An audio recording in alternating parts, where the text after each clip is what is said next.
Okay, a couple more things, then we'll pick up the rest of the chapter next week. And the only reason I'm going to go over this is because it's going to be almost exactly what we talked about with the muscle cells.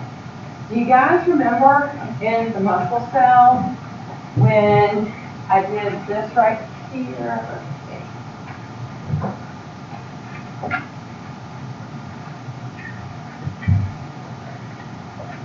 And this was positive, negative, positive, negative. Does I remember that? And we had when the ion began to, because once again, we're going to be negative, okay? Because we're going to be down here at millivolts when the cell is at rest. You guys remember that? Where those muscle cells had a resting membrane potential. What was that? Do you guys remember what that meant for it to be resting membrane potential?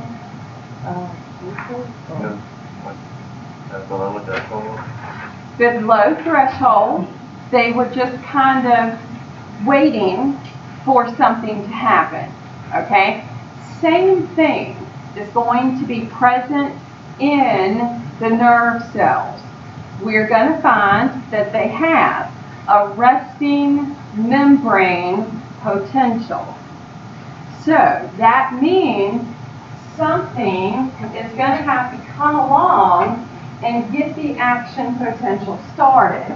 And when the action potential starts, you guys remember how sodium ions flow in and they're positive. And because they're positive, we see this, cell going from at rest to doing this number. Now, just like we saw before, if enough positive ions, sodium ions flow in and we reach a certain point, well, guess what? That's threshold. If enough occurs and we reach threshold, that nerve is going to pass that action potential and nothing can stop it. Okay? You guys remember that? All right? Now, when we begin to look at what's going to happen with an action potential, it is going to be very, very similar to what you've already seen. There's going to be a couple of differences that are going to take place, all right? But for the most part, we're going to begin to see the same thing.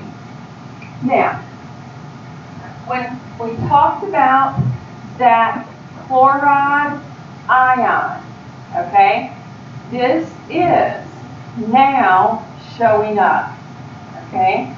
So in the nerve cell, chloride ions are going to help to balance the negative and the positive across the plasma membrane.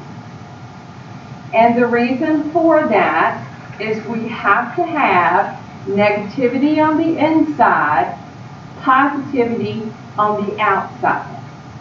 When the action potential gets started, that means we've had some type of stimulus that occurred.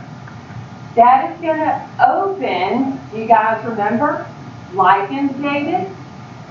If my ligand gated open, what rushed in? If the sodium rushes in, what kind of gate does that cause to open? My voltage gated. And now, based upon my structure that I have, this means that somewhere along the dendrites, okay, is where ligand gated are going to be found. And then the sodium ion gates are going to begin to open. One of the things that will be different is once it receives a stimulus, it has to travel across the nerve cell body.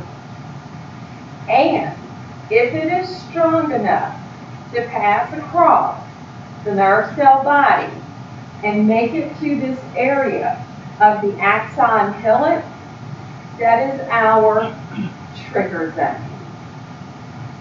Meaning, it is so full of voltage-gated voltage-gated proteins that if that action potential makes it to the axon hillock, bunches and bunches and bunches of voltage gates open, and if they do, sodium gets to rush in, and then we begin to see movement along the axis.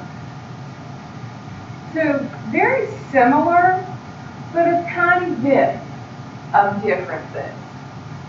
We're still going to have a resting membrane potential, like we just showed, where it's negative on the inside, positive on the outside. Movement of those ions is going to determine if we reach threshold.